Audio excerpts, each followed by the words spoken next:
Hey guys, in this video, I'm going to show you how to fix the "a critical error has occurred and the process must be terminated" issue in Valorant. Let's get right into it.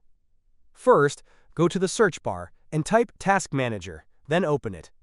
Once you're in, look for anything related to Valorant, Vanguard, or Riot games. If you find any, right-click on them and select End Task. Scroll through the list to make sure everything related is closed. Now, open the search bar again and type %localappdata%, then hit Enter. Scroll down and find the Valorant folder. Double-click it, then open the saved folder.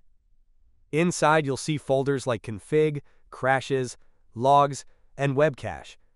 Select them all and press Delete on your keyboard. Now, go back to the search bar, type Services, and open it. Click on any service, then press the V key to jump to entries that start with V. Find VGC. Double-click it. Set Startup Type to Automatic. Then click Start to run the service. Click OK to save. Once you've done all that, restart your PC.